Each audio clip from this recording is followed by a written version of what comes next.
Advocate Muhammad Shah, ഇപ്പോൾ രാഹുൽ മാങ്കൂട്ടത്തിനെതിരായ നടപടികളെല്ലാം കഴിഞ്ഞിരിക്കുന്നു. ഇനി ആ ചാപ്റ്റർ ക്ലോസ്ഡ് ആണ്, ഇനിയൊന്നും മിണ്ടരുത് എന്നാണ് പ്രതിപക്ഷ നേതാവ് പറഞ്ഞിരിക്കുന്നത്.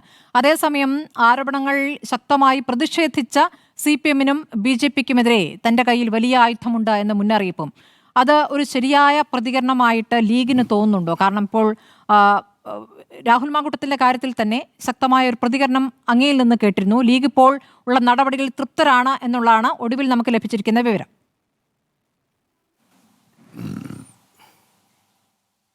മുസ്ലിം ലീഗിനെ സംബന്ധിച്ച് കോൺഗ്രസ് പാർട്ടിയുടെ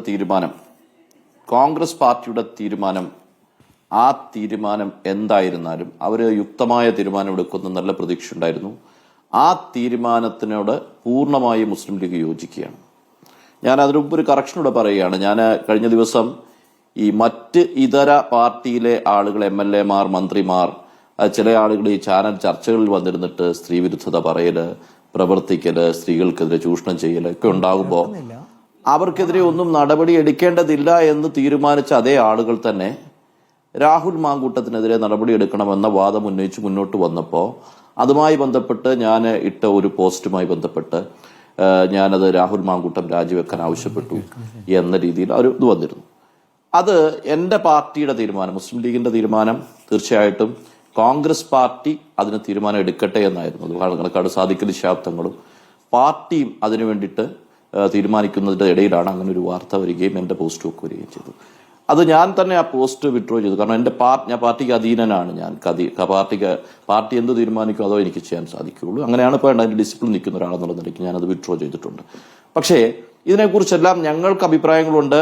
ആ അഭിപ്രായങ്ങൾ ഞങ്ങളുണ്ട്. പക്ഷേ ഡിസിപ്ലിന്റെ ഭാഗമായി കോൺഗ്രസ് പാർട്ടി എന്റെ തീരുമാനത്തിന് വേണ്ടി വിട്ടു. ഇപ്പോൾ കോൺഗ്രസ് പാർട്ടി ആ തീരുമാനം കൊണ്ടുവന്നു. എത്രത്തോളമാണ് ആ തീരുമാനത്തിന്റെ പ്രാധാന്യമെന്ന് ഞാൻ പറഞ്ഞാൽ, നമുക്കൊരു കഴിഞ്ഞ കുറച്ചു കാലത്തെ വിഷയങ്ങൾ ഒരുപാട് ചർച്ചകൾ വന്നിരുന്നിട്ടുള്ള ഒരാളാണ് ഞാൻ. 2017 നടിയെ ആക്രമിച്ച സമയത്ത് മുതൽ നമ്മൾ ഒരുപാട് എല്ലാ ദിവസവും ചർച്ചയ്ക്ക് വന്നിരുന്നയാളാണ് ഞാൻ. അന്ന് VT തോമസ് എന്ന MLA-യുടെ അന്നത്തെ സമരം, ഗാന്ധി സ്ക്വയറിലെ സമരം, അതിനുശേഷം ഈ പറഞ്ഞ വിമൻ കളക്റ്റീവ് ഉണ്ടായി. അതിനുശേഷം എന്താ പറഞ്ഞത്, ഹേമ കമ്മിറ്റി വെച്ചു.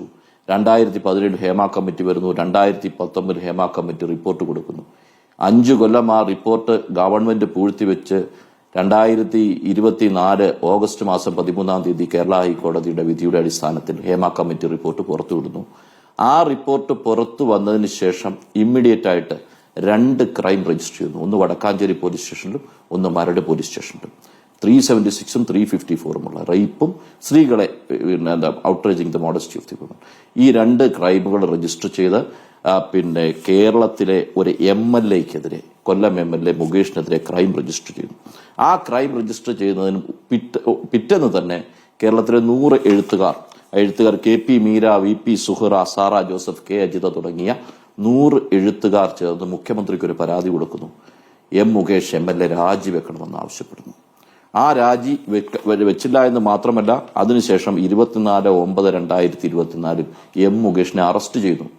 അറസ്റ്റ് ചെയ്തതിനു ശേഷം 3 മണിക്കൂർ DIG ആയിരുന്ന പൂങ്കുഴലി ചോദ്യം ചെയ്യുന്നു, മെഡിക്കൽ എക്സാമിനേഷൻ നടത്തുന്നു, കോടതി വിധിയുടെ അടിസ്ഥാനത്തിൽ ജാമ്യം കൊടുക്കുന്നു. അത് കഴിഞ്ഞ് പിറ്റേന്ന് തന്നെ അപ്പൊ വേണമെങ്കിൽ വടക്കാഞ്ചേരി കേസിൽ അറസ്റ്റ് ചെയ്തില്ല. അറസ്റ്റ് ചെയ്യാതെ വടക്കാഞ്ചേരി കേസിലും ജാമ്യം വാങ്ങി വരുന്നു. വടക്കാഞ്ചേരി കേസിലും ചോദ്യം ചെയ്യുന്നു, മെഡിക്കൽ എക്സാമിനേഷൻ നടത്തുന്നു, കോടതി വിധിയുടെ അടിസ്ഥാനത്തിൽ വിടുന്നു. ഇവർക്കെതിരെ അന്വേഷണം വീണ്ടും മുന്നോട്ട് പോയി. 2025 ഫെബ്രുവരി മാസം 1-ാം തീയതി ഇതിന്റെ ചാർജ് ഷീറ്റ് കൊടുക്കുന്നു. ഫൈനൽ ചാർജ് ഷീറ്റ് ഈ പറഞ്ഞ മുകേഷിനെതിരെ കൊടുക്കുമ്പോൾ ഇലക്ട്രോണിക്സ് എവിഡൻസും മറ്റ് തെളിവുകളുടെയും അടിസ്ഥാനത്തിൽ ഈ വ്യക്തി MLA കുറ്റകൃത്യം ചെയ്തു എന്ന് ഉത്തമ ബോധ്യമുണ്ട് എന്ന് മജിസ്ട്രേറ്റ് കോടതി പറയുന്നു. മജിസ്ട്രേറ്റ് കോടതി ആ റിപ്പോർട്ട് തെളിവുകൾ പരിശോധിച്ചതിന് ശേഷം ആക്സെപ്റ്റ് ചെയ്യുന്നു. ആ സമയത്ത് അന്ന് ദിവസം, അതായത് 1/2/2025 കേരളത്തിന്റെ ഭരിക്കുന്ന LDF-ലെ കമ്മ്യൂണിസ്റ്റ് പാർട്ടിയുടെ സെക്രട്ടറി MV ഗോവിന്ദൻ പറയുന്നു, പാർട്ടി പരിശോധിച്ചിട്ട് MLA രാജിവെക്കണ്ട എന്ന് തീരുമാനിച്ചിരിക്കുന്നു എന്ന് പറയുന്നു. 2 ക്രൈമാണ്. 2 ക്രൈമിലും ചാർജ് ഷീറ്റ് കൊടുത്തിരിക്കുന്നു. ആ MLA രാജിവെക്കണ്ട എന്ന് അദ്ദേഹം തീരുമാനിക്കുന്നു. പിറ്റേന്ന് വനിതാ നേതാക്കളൊക്കെ വന്ന് പറയുന്നു, 2 കൊല്ലത്തിൽ കൂടുതൽ ശിക്ഷിച്ചാൽ മാത്രമേ ജനപ്രാതിനിധ്യ നിയമപ്രകാരം MLA രാജിവെക്കേണ്ടതുള്ളൂ, വനിതാ കമ്മീഷൻ ഉൾപ്പെടെയാണ് പറയുന്നത്, ഉള്ളൂ എന്ന് പറയുന്നു. ഇത് ഏറ്റവും റീസെന്റ് ആയിട്ടുള്ള കേരളത്തിലെ പ്രീസിഡൻസ് ആണ് ഞാൻ ഈ പറയുന്നത്. നമ്മളിപ്പോൾ സംസാരിക്കുകയാണെങ്കിൽ നമുക്ക് ടി കൃഷ്ണമാചാര്യയെക്കുറിച്ചും കെ കൃഷ്ണമേനോനെ കുറിച്ചും ലാൽ ബഹദൂർ ശാസ്ത്രിയെക്കുറിച്ചും കേശവദേവ് മാളവിയെക്കുറിച്ചും ഒക്കെ നമുക്ക് പറയാം. അവർക്ക് കോൺസ്റ്റിറ്റ്യൂഷണൽ മൊറാലിറ്റിയുടെ പേരിൽ രാജിവെച്ച ആളുകളാണ്.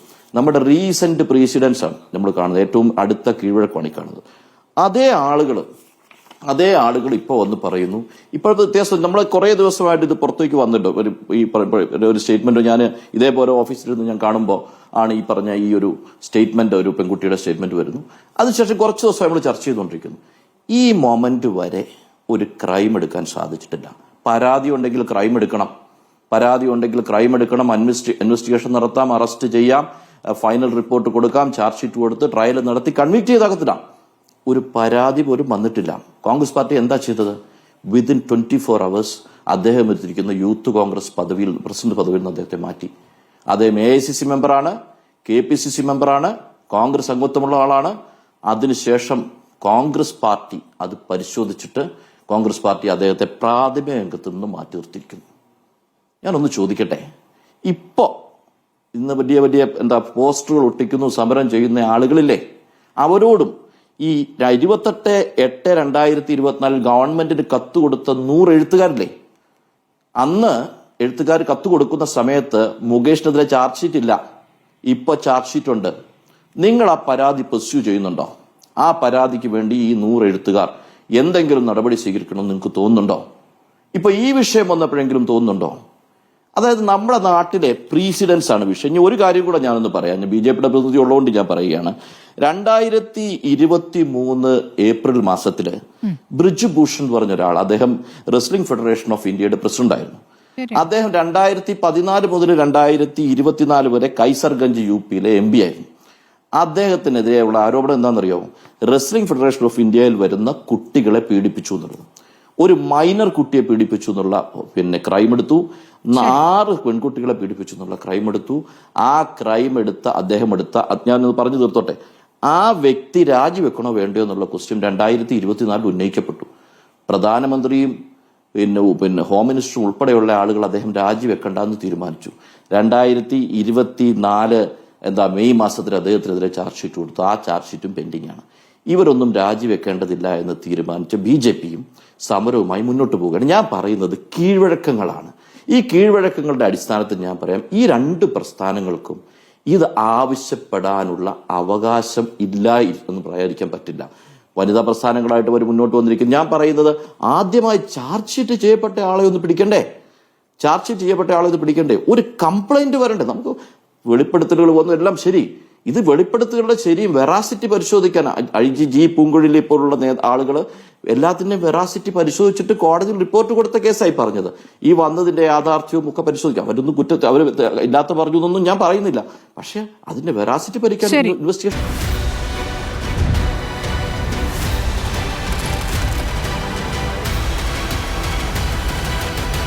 Debate with Smriti Paruthikad.